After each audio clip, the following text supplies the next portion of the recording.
我劝你最好还是想清楚，再这样耍小聪明，到时候丢脸的只会是你自己。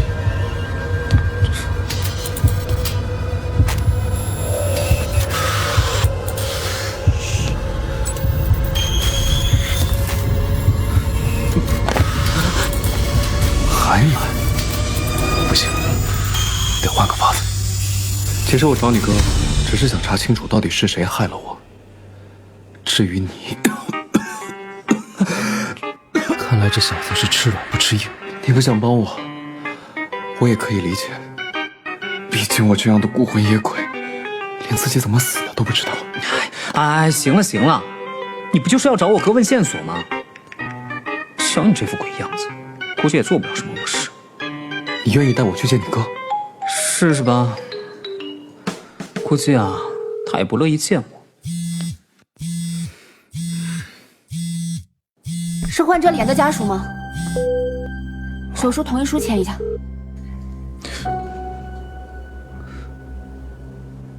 我哥确实在出差，要不然等他出差回来。算了，看来这就是我的命吧。运气好，能挨到你哥回来；运气不好，你少装这副半死不活的样子给我看。难道除了我哥，就没有其他人在现场？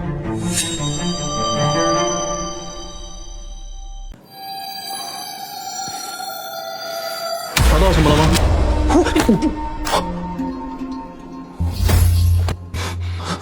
怎么是他？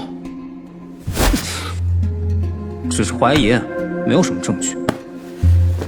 这案子啊，本身是桩悬案。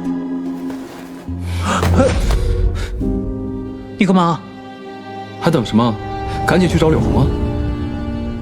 骚包！我们活人是需要睡觉的。再说了，做些阳间一点啊，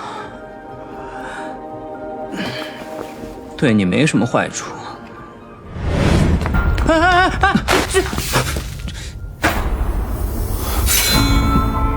你再敢上前一步，小心我用这把匕首让你魂飞魄散！你这又是何必呢？他也不过是想查清自己的死因而已。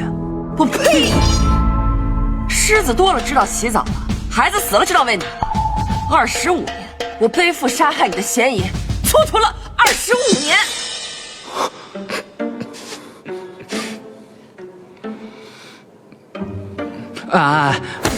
我明白你心里的苦闷。我要是你啊，我恐怕早就将他挖坟掘墓，鞭尸好几百回了。可是比起泄愤，我觉得你们俩更需要一个真相，不是吗？那杀人凶手已经逍遥自在了25年了。他现在可是名利双收的大人，我们斗不过他。这么说，你知道凶手是谁？还记得当年跟在你身后的陆瑞平吗？你死后，他鸠占鹊巢，霸占了你在天光的屋。你撒谎！你什么意思啊？柳红是当年命案的见证人，在事情水落石出之前，我要对她的安全负责。你怎么负责？防着我？凌光，你没听见他污蔑我哥吗？同样是旧案的见证人，你可不能偏听偏信啊！我没有偏听偏信。如果报道属实，凶器是柳红父亲的手枪，那所有进出过他家的人都有嫌疑。你就是陆瑞平他后妈生那孩子，你哥没那么简单。就你刚出生那会儿，他喝多了找过我好几次，知道说什么吗？他说他想掐死你。你少说两句。你怀疑陆瑞平有什么确切的证据吗？他都是信口胡诌的，哪来的什么确切证据啊？证据就藏在25年前的案发现场，就看你们有没有胆子去找了。什么意思？